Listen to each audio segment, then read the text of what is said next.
Stelvio, Stevia.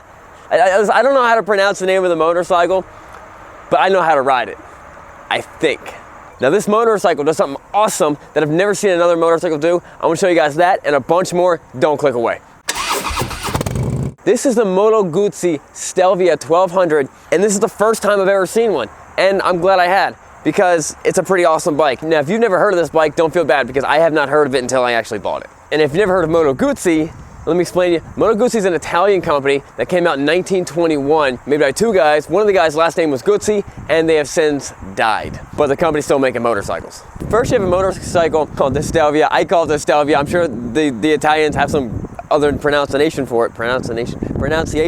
And that was a normal, just sport touring, cool bike, very similar to this, but just a sport touring version of this. And then you have the NTX 1200, which has the same engine, but is the tougher, more off-road version of that motorcycle. And the difference between the two bikes are this.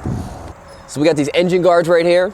We get the lower brush plate right here. We have a taller windshield, different wider looking front end. We have these awesome aluminum bags. We got the most giant hand guards I've ever seen that not only cover you and the clutch and the brake, but also cover the brake reservoirs, which is kind of a great idea. And the most impressive thing about this entire bike is it has an 8.5 gallon fuel tank, which blows your mind away. That's almost as big as the fuel tank in small cars like a Prius. That's bigger than the fuel tank on the Honda Rune by 2.5 gallons. And that is the same size fuel tank as what you see on a Boss Hoss that literally looks like this. Somehow this is 8.5 gallons. And since it averages 36 miles to the gallon, you're looking at, you can do around 310 miles to the tank, which is extremely impressive. And the fuel light comes on at about 1.5 gallons. So when the fuel light comes on, you still have almost like 50 miles to go. So let's go over some of the features of the motorcycle. Tubeless aluminum spoke wheels, Brembo brakes, fully adjustable front and rear suspension. The frame is a tubular steel twin spar where the engine is a structural component that holds it all together. It's got a 6-speed gearbox and the power is put down to the wheels through a shaft drive. And to top it off, it has a very impressive 1151cc longitudinal mounted 90-degree V-twin that makes 91 horsepower and 70 foot-pounds of torque. What's crazy is from idle to redline at 8,000 RPMs, it never makes anything less than 60 foot-pounds of torque. Now, you may recognize this motor from the Grizzo Techno Custom. Okay, you've never heard of the Grizzo Techno Custom. I've never heard of the Grizzo Techno Custom, but it had the exact same motor. Actually, they put this motor in a lot of the Moto Guzzis, but they configured it differently. So instead of they robbed some of the high-end torque and they put it down and they configured it to have more low-end torque, which just makes sense and is more practical for this type of motorcycle, you know, being off-road and sport touring and stuff like that. Now, when it comes to weight, this bike's got it all. Literally, it's got it all. It weighs 160 pounds more than its German competition of the BMW R1200, tipping the scale at 660 pounds, which means that guys that ride Moto Guzzis are real men, unlike those petite women that ride BMWs. Now, I'm just kidding. I know that not everyone that rides BMWs are petite women. I know regular sized women also ride BMWs also. Standard on this motorcycle also is ABS and traction control. And the best thing about it is that you can turn them both off, which is, you know, for burnouts, drifting, and doing stoppies. The bike also has turn signals in the mirrors, front headlights that look like the ship from The Watchmen, and the saddlebag setup was clearly designed by someone who was a little OCD. You see that on a BMW or a lot of these bikes, this bag will be a little bit smaller, so it fits around the exhaust. So this bag's a little bit tighter, but because everything had to be symmetrical, that's what you got going on. So it sits a little bit, the back end's a little bit wider than the front end, which might make it hard if you're lane splitting. You know, in states like California, we can't lane split in my state.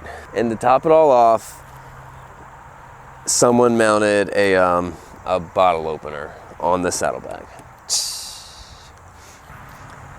So I guess the only thing to do is to take it for a spin and see how it actually runs.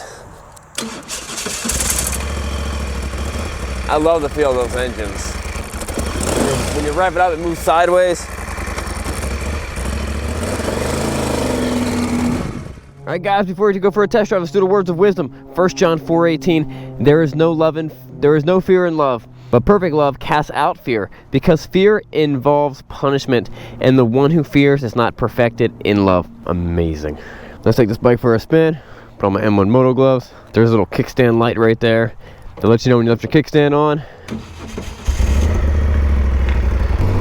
So the first Moto Guzzi and Moto Guzzi owners will correct you if you call it Moto Guzzi, because you're American like me. And the first one I ever rode was called a Norge GT, and it was called a Norge GT because, let's be honest, Moto Guzzi comes up with some really dumb names for their motorcycles. America. Now I just don't know what these words mean. I don't know what a Norge is. I don't know what a Stelvio is, or the V7 Stone. I know what that is.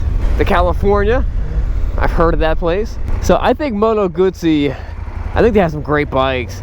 I love the feel of their motor. I mean, the only other motor that was like it was, as far as I know, was the Honda made an engine like that in a 500cc that they used for a while. It's just a cool feeling. It's a very cool feeling. But when I sold that Norge GT to a guy, I actually sold it to a gentleman that owned a BMW Moto Red franchise, and I was like, why don't you buy a BMW? He's like, there's something about Moto Guzzis that it's a quirky, you know, they've got their quirks, and there's goofy things about them that you know, go wrong, or they have issues, but there's something that's what makes them so unique. No, I mean, that's not what makes them so unique, but you know, but because of that, and the same side of the coin, they got some really cool, quirky things about them, and they're just fun to ride in. And you know, it took me a while to understand that. You ride a couple more and you're like, yeah, I like this. Another cool thing about these bikes is that you can ride up to anybody, and chances are they don't have a Moto Guzzi. They got something else. If you've noticed that in our shop we have a Indian FTR. It's a flat track racer bike. We bought it for one reason, and that's to give it away. Let me fill you guys in on the giveaway. So it's set up where for every $5 you spend at the bikesandbeardsgear.com website, that's our website for our merch, and tank straps are there, the M1 Moto gloves are there. For every $5 you spend, you get one entry into the giveaway. Now, if you're like, oh, I don't have any money, or I don't want to spend money, that's fine. If your take is I don't want to spend any money, that's awesome. You can still get it on the giveaway. That's how all these giveaways work out. And don't let anyone deceive you. You don't have to spend money to get in any giveaway. The other option, go read the thing to know exactly what you do, but something along the lines of, you mail us a postcard with your name and information, write it legibly, and then say you want to be entered into the giveaway. And that's the other way to get entered into the giveaway. It's gonna be awesome. We're giving the thing away, I think, at the end of November. It's gonna be killer. Someone's gonna get it. So check that out, bikesandbeardsgear.com. So I've always enjoyed these bikes. I think they got good power. The direct competition to this would be the R1200GS. You know, that's the German version. It's the Italian version. They both have their benefits and their pros and cons. Although I think the BMW GS is just a little more suited for off-road. And even though this is heavy, and that might be a complaint for a lot of people, I think, and this makes a lot of sense to me, I think you have a lot of people driving BMWs and they never take them off-road. They never take them off-road. It just doesn't happen. But something like this, hey, let's just be realistic. I'm not taking it off-road, you know what I mean? I might do like a fire road every once in a while, or like an old logging road, but I'm not gonna off-road the bike. I'm not doing like a way down under type of situation. And that's why, you know, a couple extra pounds does not really make any difference. This thing's great on road. It feels great. It's got your traction control and your stability control and all those you know, safeties that a lot of people like. And it's just really a blast to drive. It handles well. Let's go do the 0 to 60, see what we can get it at. It's very comfortable too. I like the ergonomics. I could see myself riding a bike like this for a long time. All right, we'll stop. We'll bust up to 0 to 60. I got a number in my head. Do you have a number in your head? Put a number in your head, and let's see if you guessed it right.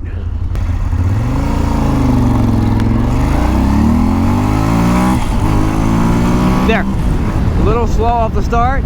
I feel like I left a little bit of time on the table, but that's all right. This bike feels great on the highway. I mean, it redlines at 8,000 RPMs, and at normal highway speeds, you're at like between 35 and 4,000 RPMs. I mean, that is effortlessly using this motor. That means you've got a lot of room to go. This thing would cruise comfortably at 100 miles an hour. Not that we would ever do that, because that is illegal unless you're on the Autobahn. There might be other roads in the country, in the world, that have no speed limit, but so this windshield is adjustable, and you can adjust it while you're driving. Loosen that, pull it up. Some that are adjustable, they're kind of hard. You need to kind of stop to do it while you're driving. I think you can get it done.